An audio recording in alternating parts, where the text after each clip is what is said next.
Señor, venimos a ti confiando en que tú tomarás control y atarás a tu enemigo de todo impedimento para que este mensaje no salga. Fluye tú, Señor. Tenemos la intención de que tu cuerpo sea edificado por la palabra y en tu palabra. No somos los mejores que podemos traer estas cosas, pero nuestro corazón está abierto para que tú puedas hacer todo lo que tú puedas hacer, por encima de nuestras debilidades. Abre nuestros ojos espirituales, aún a mí que estoy aquí, para seguir recibiendo más revelación de toda tu palabra y de todo el ministerio.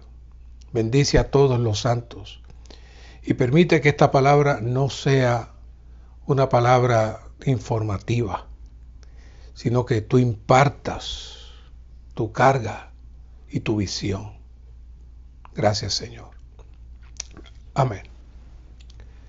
Queridos santos, esta noche continuamos con el mensaje número 2. Y el título de este mensaje es La venida del reino y su proceso. Y deseo decirles que este mensaje contiene una revelación muy profunda, fresca, animante en cuanto a este tema que estamos tocando del reino. Así que la mejor manera es que echemos a un lado nuestros conceptos, nuestras ideas y escuchemos con libertad, con un corazón abierto, esta palabra del ministerio para que podamos ser renovados, animados, para un vivir en armonía con la carga de Dios que es su reino. El primer punto que queremos trabajar es: el reino de Dios no vendrá de modo que pueda observarse. Y dice, el reino de Dios no vendrá de modo que pueda observarse. Así que el Señor le dijo a sus discípulos que el reino no podía ser observado, que este reino no podía ser observado mediante el ejercicio de su capacidad natural. No podía ser observado. Por tanto, no debía recurrir a sus pensamientos, su entendimiento, sus conocimientos o su comprensión natural, pues nada de ellos le serviría para conocer el reino de Dios. El decir que no puede ser observado, inmediatamente cualquiera que esté escuchando la palabra va a decir, o sea que mis ojos no pueden ver ese reino. Esa sería la pregunta rápida que llega a la mente de los discípulos. Entonces, ese es sencillamente el preámbulo para Dios abrir una nueva dimensión de lo que es el reino. El Señor le dijo a los fariseos que el reino no vendría de modo que ellos pudieran observarlo por sí mismos. Sus discípulos lo escucharon, los fariseos también lo escucharon, así que pues tal clase de observación estaba equivocada. El reino que ellos estaban esperando, y quizás en la mente de muchos, si sería este el que vendría a derrocar el gobierno romano, no era así, no era así. Ellos dependían de su propia capacidad mental y se valían de sus conocimientos. Y este reino no tiene la manera de poder ser comprendido, ni visto, ni experimentado con esa capacidad. Así que, y sé que todos ustedes están ahora mismo sentados escuchando esta palabra, como si estuviéramos en un anfiteatro observando a los actores que están actuando. Y quizás dentro de nosotros digamos, yo sé todo eso, yo lo he escuchado ya, claro, sí, el Señor lo dijo, este reino no puede ser observado físicamente, sí, claro. Pero la pregunta es, ustedes que están ahí observando y analizando todo lo que estamos hablando, ¿sabemos realmente a qué reino se refería el Señor? ¿Tenemos hoy nuestros sentidos espirituales ejercitados para percibir, vivir y obedecer este reino que no puede observarse? Porque para ellos no podía observarse y para nosotros tampoco. Así que la misma expectativa que tenían ellos la debemos tener nosotros hoy. ¿Cómo observamos este reino? ¿Cómo vivimos este reino? ¿Cómo comprendemos este reino? Esa debe ser nuestra carga hoy. Cuando procuramos explicar este asunto del reino, nuestra tendencia siempre ha sido considerar que el reino es un lugar en donde entramos y participamos de Dios y su poder. Y ahora, de manera espiritual, pues Dios nos hace vivir en su reino y nos hace andar en su reino. Y cuando el Señor venga, pues entraremos completamente en su reino.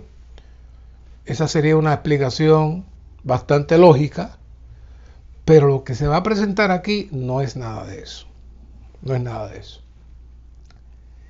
Por eso el Señor comienza diciéndole a ellos, el reino, porque aquí el reino de Dios está entre vosotros. Mateo 17, 21b, porque aquí el reino de Dios está entre vosotros. Claro, esa aseveración todavía complica más la cosa, porque primero dice que no puede ser observado, pero ahora dice que está entre vosotros. Para los discípulos, definitivamente estas expresiones debieron ser muy complicadas. Si nos remontamos a en el momento histórico que ellos estaban viviendo, la invasión del pueblo romano dirigía y gobernaba sus vidas. Ellos estaban viviendo en un reinado que no era el reinado de Israel, como lo estuvo. Estaban bajo un pueblo invasor. Y la esperanza de todo judío es que llegara el Mesías, que les iba a liberar de tal dominio. Eso estaba en el corazón de cada judío. Y alguien dijo en cierta ocasión, ¿no?, que el desencanto de Judas estaba en esa línea. Él abrió su corazón al darse cuenta que Cristo no era el Mesías esperado para derrocar el gobierno romano, y ahí es que surge entonces la contaminación en su corazón para vender al Señor. Pero eso estaba en la mente de todos los judíos. Vendrá uno que nos libertará. Y en aquel tiempo la liberación pues era del gobierno romano.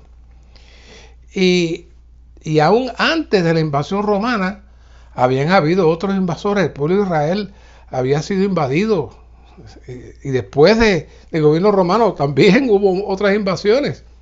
Y por lo menos hay una historia muy conocida, que en aquel tiempo ya era conocida, y era la historia de los macabeos, que había luchado y vencido a los invasores. Por lo que esta mención de un nuevo reino en medio de invasores pudo haber sido para los discípulos una posible esperanza de liberación.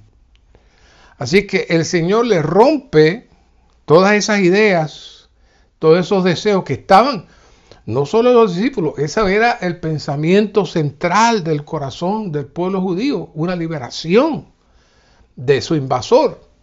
Así que el Señor le rompe sus esquemas, primero diciéndoles que este reino no podía ser visto y ahora que este reino está en medio de ellos. Entonces, ¿qué pasó? Lucas 4:46 dice, pero él les dijo, es necesario que también a otras ciudades anuncie el evangelio del reino, porque para esto ha sido enviado. El Señor le siguió hablando del reino de Dios, del reino de Dios.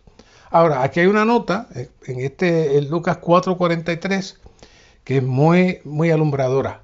Dice, el reino de Dios es el Salvador, como la semilla de vida sembrada dentro de sus creyentes, el pueblo escogido de Dios, quien se desarrolla hasta llegar a ser una esfera en la cual Dios puede gobernar como reino suyo en su vida divina. La entrada al reino es la regeneración y su desarrollo es el crecimiento de los creyentes en la vida divina. Esta nota explica todo el mensaje, pero la traigo temprano para que ya nos ajustemos a cuál es la carga central y cuál era la carga que el Señor trajo. El Señor estaba hablándole a los discípulos de un reino que llegaría a ellos, pero no es el reino que ellos esperaban, sino era un reino que entraría dentro de ellos. Un reino que entraría dentro de ellos. Así que debemos hacer notar que en este capítulo el ministerio menciona varias veces, lo van a escuchar, que este reino no es una dispensación ni una esfera, pero en esta nota nos dice que este reino se desarrolla hasta llegar a ser una esfera donde Dios pueda gobernar. Así que por un lado no es una dispensación de la manera tradicional relacionada con una era, ni tampoco es algo espiritual fuera de nosotros para entrar en algún momento a ese reino. Eso es lo que él quiere decir. Pero sí es una esfera, dice, que se ha de desarrollar al punto que Dios va a poder gobernar. Cuando el Señor les dijo, este reino no puede ser visto, y que estaba entre ellos, se refería a él mismo en un proceso.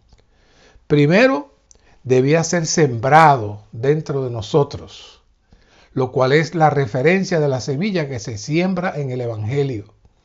Y esto se inicia con la regeneración. Por otro lado, esta semilla que es Cristo avanzando y creciendo en nosotros, es nuestra experiencia en Él para madurar. Para madurar. En aquel momento el reino estaba en medio de ellos, pero pronto estaría dentro de ellos. Y luego ese reino no sería visible, pues tendría un desarrollo en su interior. Esto lo vamos a seguir ampliando y ampliando y ampliando hasta que finalmente usted lo vea. Usted lo entiende, pero que lo vea. Este principio presentado debe producir en nosotros con mucho gozo al saber que el reino de Dios está activo dentro de nosotros. Pero debemos estar alertas. Nosotros ahora estamos en la dimensión del reino que está no entre nosotros, sino en nosotros. Y es el reino que no vemos, pero se manifiesta y se expresa. Puesto que el reino es el Señor Jesús y Él estaba presente entre los fariseos, es interesante que los fariseos preguntaron ¿cuándo habría de venir el reino de Dios? ¿Cuándo habría de venir el reino de Dios? Ante esa pregunta es que el Señor responde. Y estaban sus discípulos escuchando la respuesta. Fue debido a ellos que el Señor tuvo que presentar un balance en este asunto del reino, porque ellos estaban esperando que Él les dijera, yo voy a hacer una revolución y este gobierno romano se va a caer, yo los voy a dirigir a ustedes y los voy a liberar. Era lo que los fariseos querían que respondiera. Y profundamente, como he dicho varias veces ya, sus discípulos también. Pero los fariseos le daban un conocimiento mental a la palabra. Ellos no sabían cómo ejercitar sus partes internas, es decir, su espíritu humano, mediante el ejercicio de su hombre exterior y de sus capacidades naturales, les era imposible observar que el Señor Jesús era la realidad del reino. Y aunque el Señor Jesús, el reino de Dios, estaba presente, ellos no podrían observar a tal persona. El reino estaba entre ellos, pero ellos no lo podían percibir, no lo podían ver, porque su estructura de reino era diferente. Y la realidad es que en ocasiones nuestra realidad es la misma. ¿Saben por qué es la misma? La pregunta es, si creemos que el Señor es el reino y si creemos que Él está en nosotros y creemos que su persona es la que nos gobierna, la pregunta es, ¿por qué no vivimos todo el tiempo en armonía con el Cristo que mora en nosotros? ¿Por qué? Porque aunque tenemos mucho conocimiento mental, nuestra experiencia con el Cristo sembrado en nosotros es muy pequeña. Aunque conocemos muy bien toda la economía de Dios, no hay realidad en nosotros. Por eso, Juan 5:39, vemos el hablar del Señor a los fariseos y le dice, escudriñáis las Escrituras, porque a vosotros os parece que en ellas tenéis la vida eterna, y ellas son las que dan testimonio de mí. Pero el próximo versículo dice, pero no queréis venir a mí para que tengáis vida. ¿Qué era eso? Ellos escudriñaban las Escrituras, pero no tenían ninguna experiencia en Cristo. Es por eso que el apóstol Pablo también reprende a los hebreos. Hebreos 5:12 dice, porque debiendo ser ya maestros por razón del tiempo, tenéis necesidad de que os vuelva a enseñar cuáles son los primeros rudimentos de los oráculos de Dios.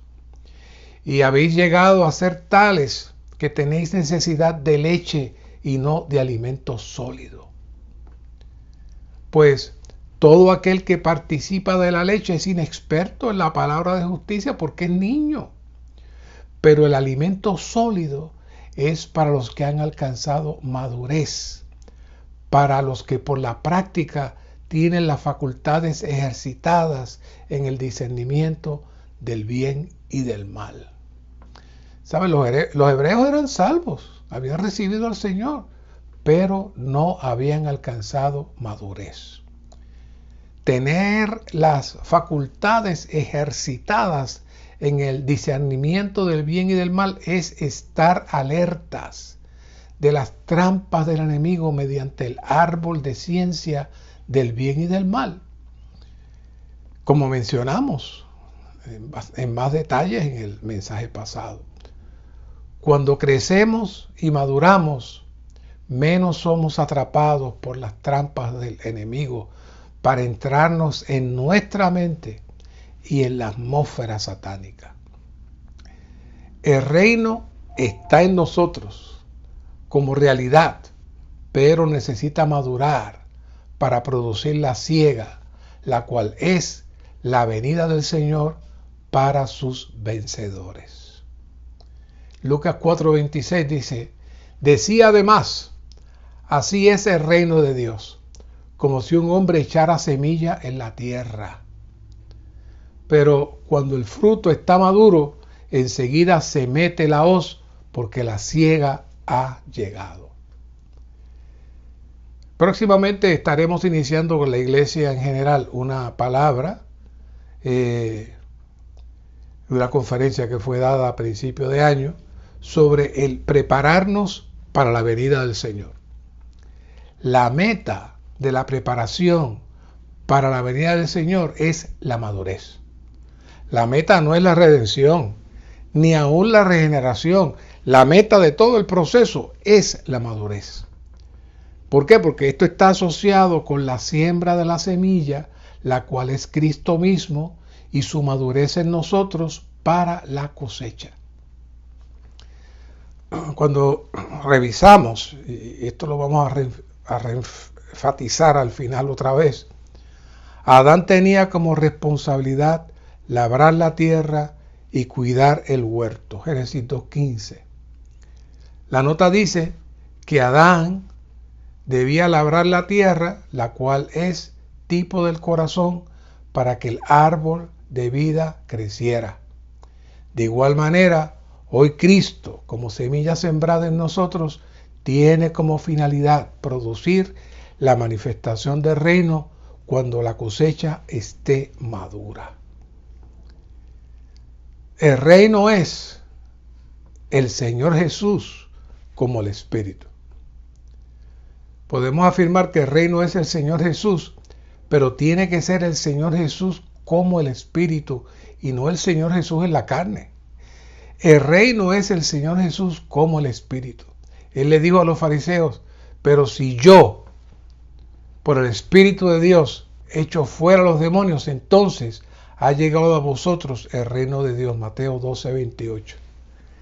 Muchas veces les he traído este versículo y cada vez hay más riquezas en él. Este versículo nos dice que el reino es simplemente la realidad del Espíritu de Dios. Cuando el Espíritu de Dios es hecho real a nosotros, eso es el reino. Y cuando el Espíritu de Dios se mueve y toma posesión de nosotros, los demonios salen, los demonios se van. Como vimos en el mensaje pasado, hay dos palabras maravillosas en Juan 1:14. Dice, y la palabra se hizo carne, llena de gracia y de realidad. El verbo de Dios, el ser intrínseco de Dios, la expresión de Dios, la palabra de Dios se hizo carne, llena de gracia y de realidad. La gracia es la palabra que encierra toda la operación de Dios de eternidad a eternidad, pero ahora se encarnó para cumplir su propósito desde la encarnación hasta ser hecho el Espíritu que da vida. Por otro lado, tenemos la segunda palabra, realidad. Lo opuesto a realidad es vanidad.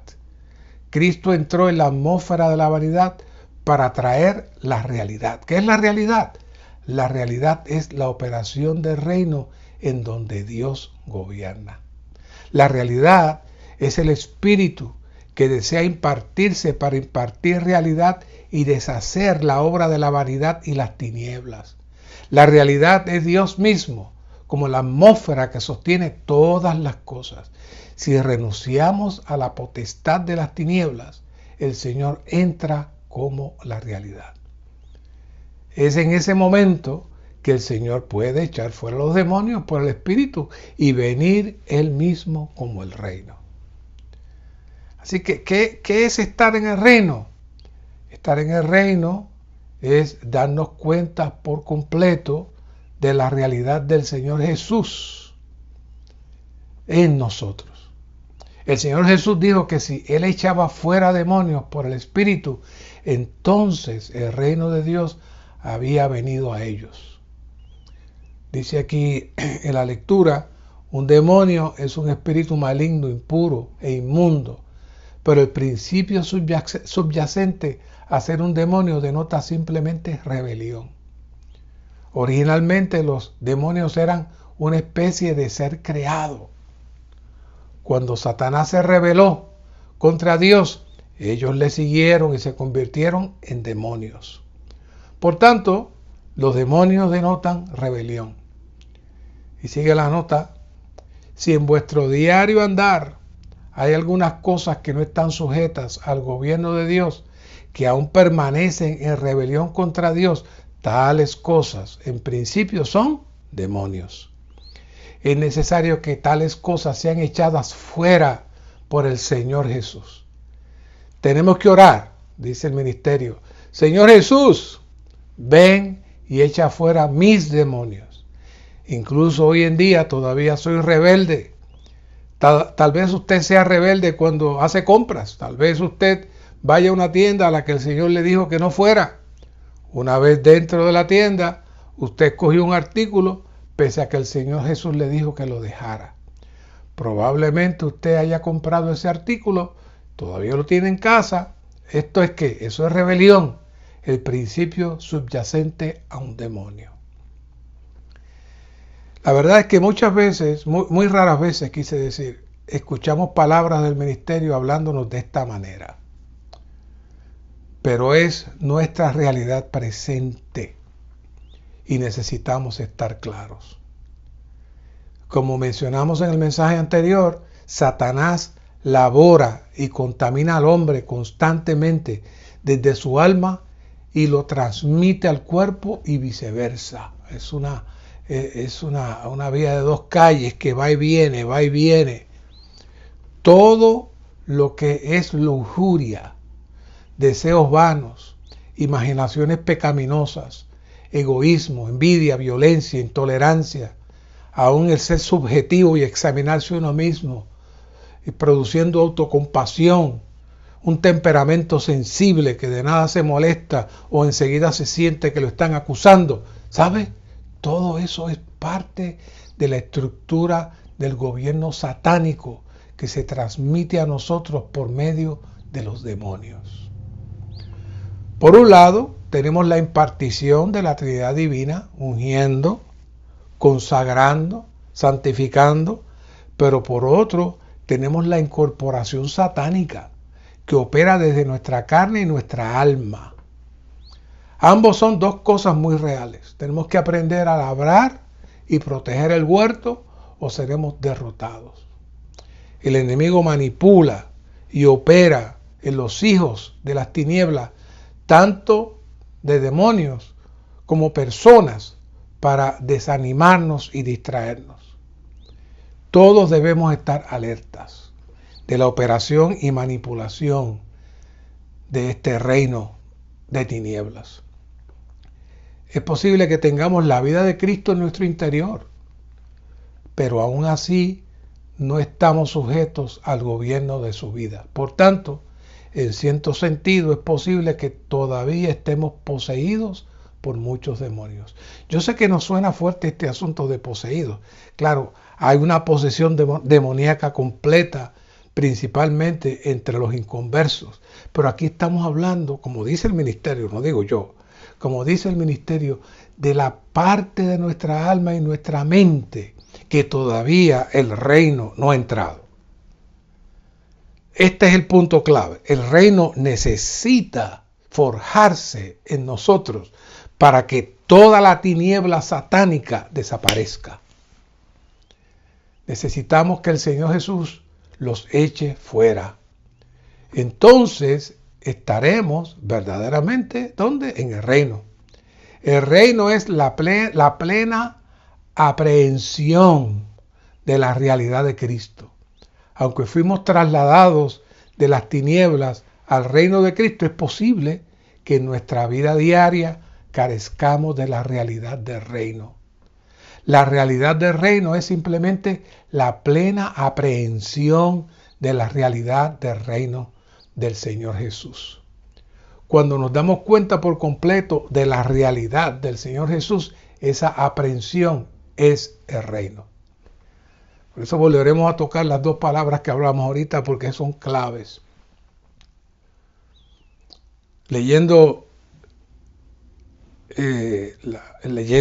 la lectura, dice, un día el Señor Jesús le dijo a sus discípulos que algunos de ellos no gustarían la muerte hasta que hubieran visto al Hijo del Hombre viniendo en su reino. Según Marcos, el Señor dijo que algunos de los que estaban allí verían el reino de Dios venido con poder. Poco después de haber dicho esto, el Señor subió a la cima de un monte y se transfiguró. Vea esta conexión, qué interesante. Mateo 17:1 dice, 6 días después, Jesús tomó consigo a Pedro, a Jacobo y a Juan, su hermano, y los llevó aparte a un monte alto. Y se transfiguró delante de ellos, y resplandeció su rostro como el sol, y sus vestidos se volvieron blancos como la luz. ¿Qué pasó aquí? La transfiguración del Señor Jesús fue la manifestación de lo que Él era. Cuando Él estaba confinado a su carne, la gente pensaba que Él era apenas un hombre de Nazaret. El reino estaba en Él, pero ellos no podían verlo. Fue lo que le dijo a los fariseos. Él resplandecía. Su resplandor procedía de su interior.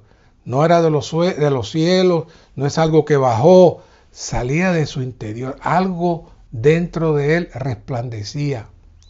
Aunque esta realidad estaba presente en su interior, antes de su transfiguración, las personas no podían observarla, como él le dijo a los fariseos. Sin embargo, en su transfiguración, sus discípulos podían observar algo que resplandecía desde su interior.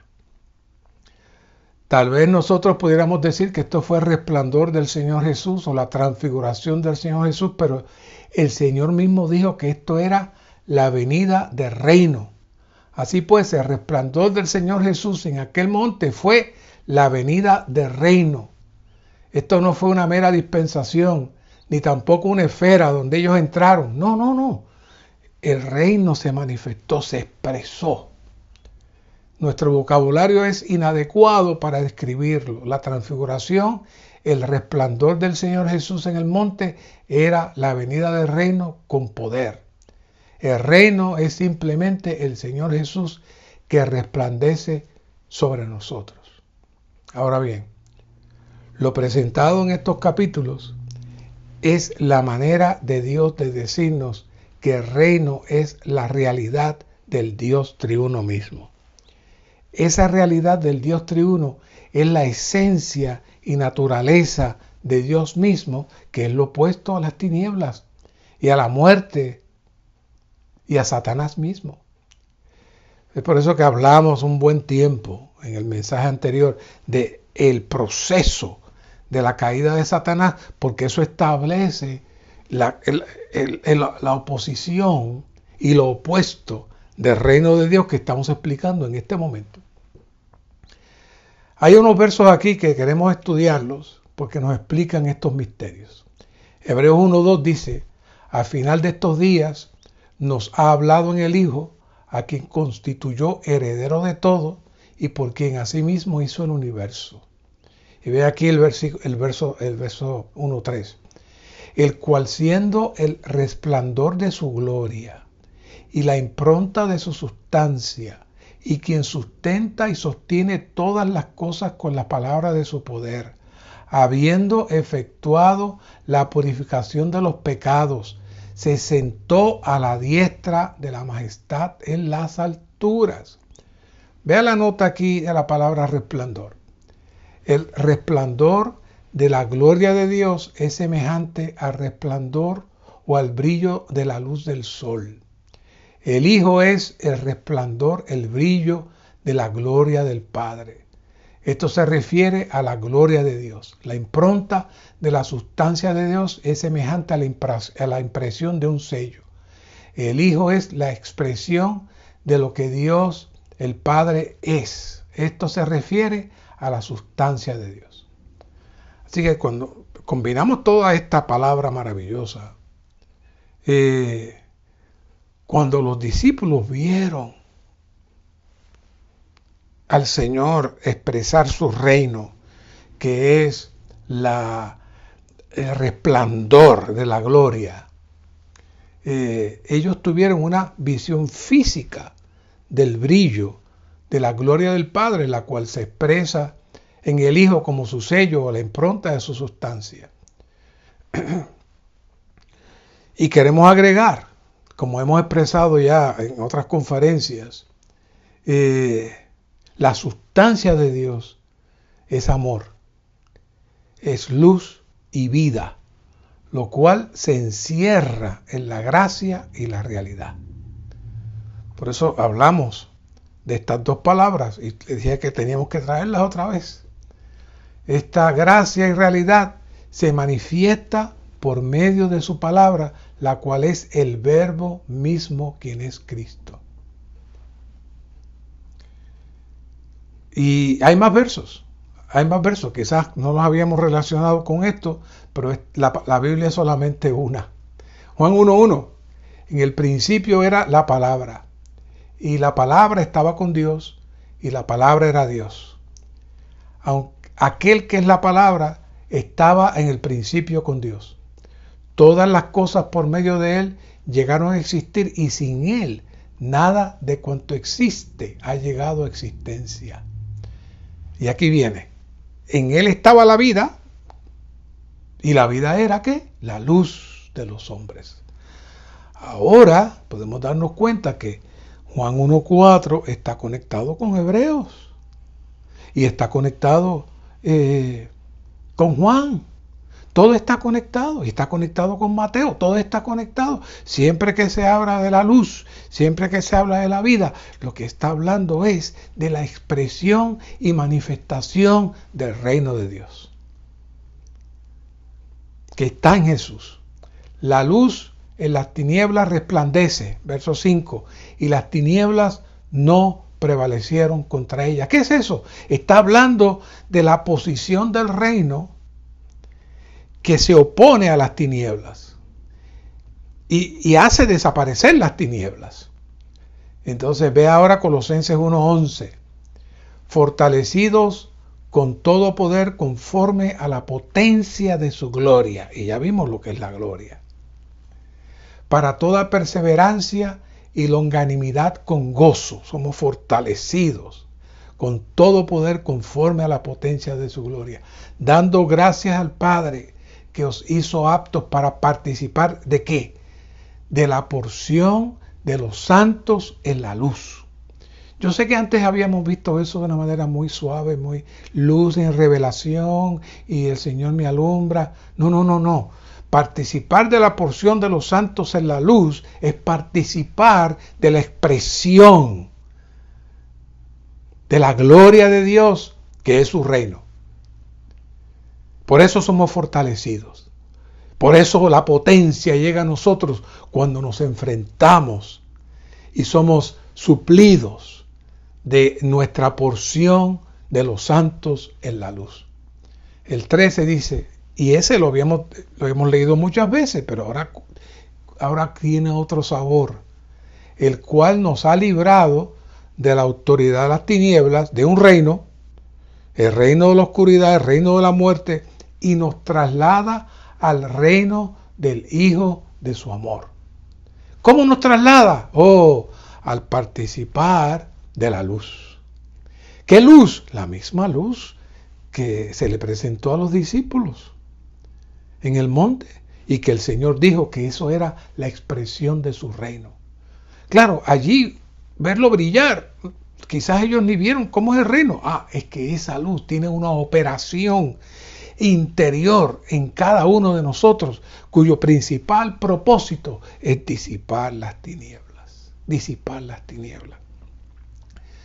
Así que para poder comprender este asunto, tengo que referirme otra vez a la primera presentación que dimos en el mensaje anterior. Allí dijimos que cuando Satanás se rebeló, quedó fuera de la palabra, la cual contiene la esencia y naturaleza de Dios mismo, que es amor, luz y vida. El amor es la esencia de Dios. La luz transmite la esencia de Dios. Entonces, el amor y la luz se manifiestan como vida. Todo eso es la operación interior que ocurre en nosotros. Y eso llega a nosotros por medio de ¿qué? De la palabra. Quizás no podemos recordar en nuestra vida cristiana, si usted lleva mucho tiempo, todos y cada uno de los momentos en que hemos estado bajo la infusión, la comunión de la palabra.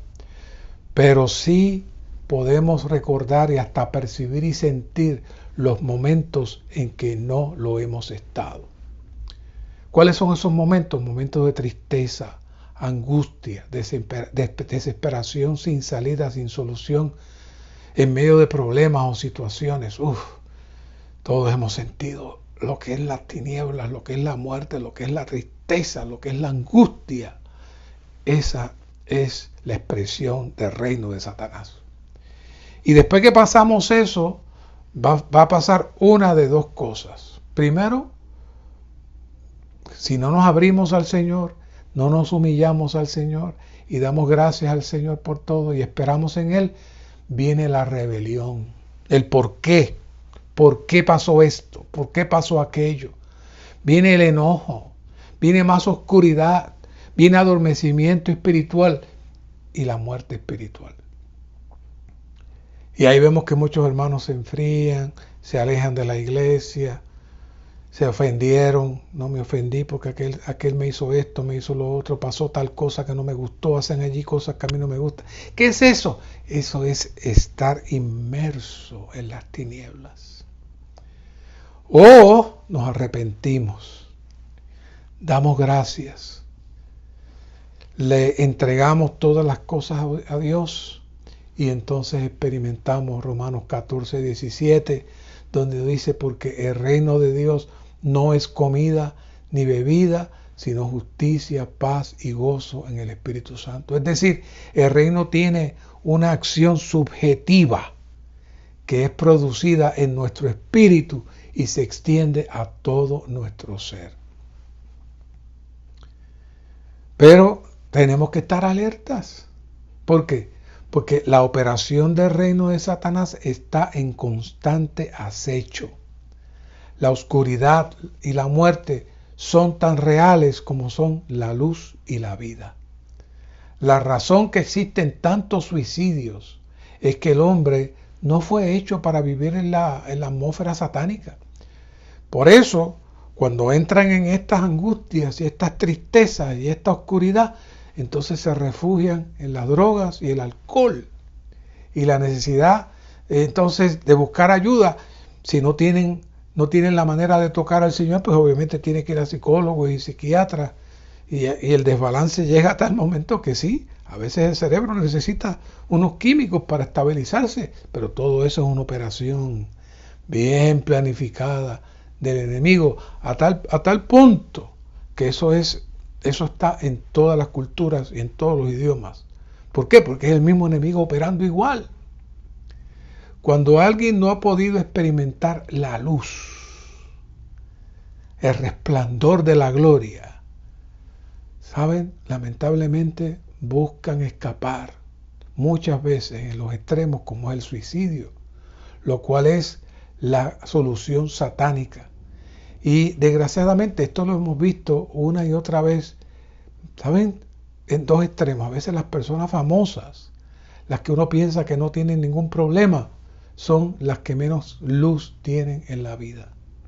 Y el otro extremo son los jóvenes, que todavía están inmaduros y se ahogan fácilmente y el enemigo los engaña. ¿Qué es esto? Esa es la operación de los demonios, la operación de las tinieblas y la falta de la luz. Juan 8:12 dice, otra vez Jesús les habló diciendo, yo soy la luz del mundo. El que me sigue jamás andará en tinieblas, sino que tendrá la luz de la vida. Hermano, ahora ese verso tiene un sabor diferente, porque sabemos que esa luz es el Cristo que estaba resplandeciente en el monte. Y ese Cristo está deseoso de resplandecer dentro de nosotros. ¿Para qué? Para disipar la tiniebla. Vea qué salmo más hermoso, el Salmo 36. Porque contigo está la fuente de la vida. En tu luz vemos la luz. Qué maravilloso. Lo trabajamos, ese salmo lo trabajamos en un mensaje anterior, el Salmo 36:9, pero ahora tiene otro sabor. Ahora nos damos cuenta que la fuente de la vida es el reino de Dios, operando dentro de nosotros. Cristo como el reino vino a los discípulos y se transfiguró en luz. Ahora el reino viene a nosotros por el Espíritu. Disipa las tinieblas y también nos llena de luz. Vamos a otro punto y es el proceso del reino. Ya básicamente esta parte ya la hablamos completa, pero para efecto de repaso, y nos viene bien volver a repetir, vamos a trabajar directamente del texto para que vean ahora, lo van a poder disfrutar mejor después de toda la explicación que hemos dado.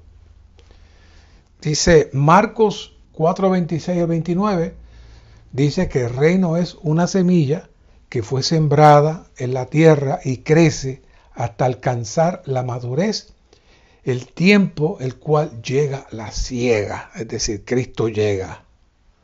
La semilla es el Señor Jesús como aquel que resplandece. Esta es una semilla que resplandece. Nosotros somos el suelo en el cual el Señor Jesús ha sido sembrado como simiente.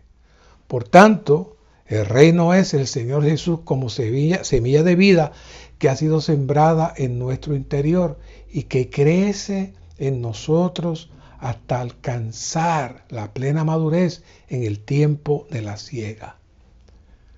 Cuando los cultivos estén maduros, Cristo vendrá. Y el reino entonces tendrá la manifestación. Ahora somos partícipes del proceso del reino. Es decir, hoy la simiente del reino está creciendo en nuestro ser. Este crecimiento del reino nos llevará al punto final, a la siega. La siega será la plena manifestación del reino. Hoy tenemos la realidad del reino en nuestro espíritu, pero luego tendremos la manifestación del reino. ¿Saben qué? Todo será luz otra vez. Ya no habrá tinieblas. Ya no habrá tinieblas. Recordamos que la misma tarea que Dios le dio a Adán, como mencionamos anteriormente, la tenemos hoy. Hoy seguimos laborando. Hoy seguimos que tenemos que trabajar en el huerto. Fíjense las notas, otra vez. Labrar, el hombre labraba la tierra a fin de que la vida, especialmente el árbol de la vida, que creciera para cumplir el primer aspecto del propósito de Dios, es decir, expresar a Dios en su imagen. Ese es el primer aspecto. Aquí la tierra tipifica el corazón del hombre, donde Cristo como semilla del árbol de la vida fue sembrado. Labrar la tierra significa ablandar y quebrantar nuestro corazón endurecido, haciendo que éste se abra a los cielos, para que el Espíritu como la lluvia descienda con miras al crecimiento de Cristo como árbol de la vida en nuestro ser. Qué mucho había ahí en ese verso. Luego, la palabra guardar, esto equivale a proteger el huerto del enemigo de Dios, a fin de que el segundo aspecto del propósito de Dios sea cumplido, es decir, que Satanás sea subyugado bajo la autoridad de Dios. Tenemos que labrar la tierra para que Dios, el árbol de la vida, entre a nuestro ser. Además, tenemos que guardar dicha tierra y no dar cabida alguna a Satanás, que es el árbol del conocimiento. En esta tierra, Dios ve dos siembras. La siembra en el corazón del hombre del árbol de la ciencia del bien y del mal, y la siembra del árbol de la vida. Dios va a estar mirando estas dos siembras, y partiendo de esas dos siembras es que Dios va a medir su venida. Para los redimidos y regenerados, Cristo en su venida medirá el crecimiento de la siembra del árbol de la vida, el cual es Él mismo en nosotros. Para los que no son redimidos ni regenerados, entonces el árbol de ciencia del bien y del mal también va a medir y va a definir el castigo y el juicio de los que no recibieron al Señor. El último punto es el reino y el evangelio. La meta principal de Dios, crear al hombre, era que dentro de él, Cristo como el árbol de la vida, lo cual produciría el reino de los cielos en la tierra. Esa es la meta principal de Dios. Cristo, como el árbol de la vida, entraría en el hombre se multiplicaría y se produciría entonces el reino de los cielos en la tierra. Dios crea al hombre en medio de una gran batalla de fuerzas en el universo. Los que estaban en el amor, la luz y la vida, y los que estaban en el odio, las tinieblas y la muerte. Esa era y es todavía la gran batalla. Los que están en el árbol de la vida y los que están en el árbol del conocimiento del bien y del mal. Esas dos fuerzas estaban y todavía son una gran batalla.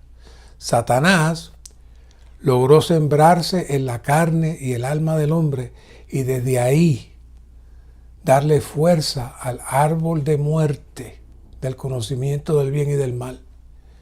Pero el Señor abrió la puerta mediante su redención y luego de llevar a cabo su proceso, permitió que participáramos de Él mismo, de su vida divina, y entrarnos en otra diferente esfera y dimensión. Segunda de Pedro 2, 3 y 4 y 11 nos hablan del proceso para lograr su propósito eterno. Dice el 3, ya que su divino poder nos ha concedido todas las cosas que pertenecen a la vida y a la teosemejanza, mediante el pleno conocimiento de aquel que nos llamó por su propia gloria y virtud.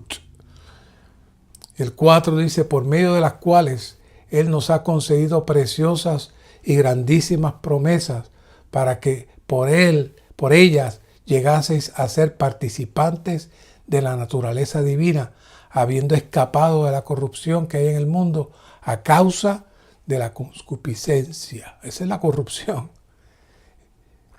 Entonces, la vida divina nos entra en otra esfera y eso va a permitir el 11, porque de esta manera os será suministrada rica y abundante entrada en el reino eterno de nuestro Señor y Salvador Jesucristo. ¿Cómo tenemos entrada al reino? No es al aprender, estudiar o cumplir ciertas reglas, es mediante la regeneración. Entramos en el reino por medio del Señor Jesús, que viene a nuestro ser y nos imparte todas las cosas que pertenecen a la vida y a la teosemejanza. Todas las cosas que pertenecen a la vida y a la teosemejanza ahora están en nuestro interior. Estoy sustituyendo la palabra piedad por teosemejanza. No debemos menospreciar la pequeña semilla. Esa pequeña semilla es todo inclusiva. Las raíces, el tallo, las ramas, las hojas, las flores, el fruto, todo ello procede de esa pequeña semilla. Todas las cosas que pertenecen a la vida y a la teosemejanza nos han sido dadas, así que somos participantes de la naturaleza divina. Por medio de esto podemos obtener una rica y abundante entrada al reino. Repito, no solamente entrada, sino rica y abundante entrada. Esta entrada al reino tiene dos fases. La realidad del reino, la cual se deposita en nuestro espíritu como la semilla para crecer. Es una semilla de luz. Es una semilla de luz. Porque esa luz es la expresión de la gloria. Pero entra como semilla para crecer y desarrollarse. Por eso Pablo dice, hasta que Cristo sea formado en nosotros, que Él sufre dolores de parto. ¿Qué es eso? Es que la semilla crezca para crecer y desarrollarse. Y la culminación de esa siembra que nos entrará en la manifestación del reino en Cristo en su venida. Toda esta operación nos muestra una visión completamente diferente de lo que es el reino de Dios. El reino de Dios, el reino de los cielos, en la operación de la iglesia hoy, es Cristo creciendo en nosotros hasta ser formado y madure y nosotros expresarle a Él, como dijo Pablo en Gálatas, ya no vivo yo, mas vive Cristo en mí. Y la vida que ahora vivo en la carne, la vivo en la fe del Hijo de Dios. ¿Qué es eso? Eso es la manifestación y madurez de esa semilla en nosotros que es el reino de Dios. Gracias, Señor. Gracias por tu palabra. Gracias por este mensaje. Permite que se haga realidad y vida este mensaje. Cambia nuestro concepto de estar esperando un reino. Cambia nuestro concepto aún de querer entrar a un reino. Permite que tú como el reino nos arropes, nos guíes, nos dirijas, nos llenes de tu luz para que tu gloria nos alcance y podamos ser uno contigo en tu venida. Gracias, Señor. Amén.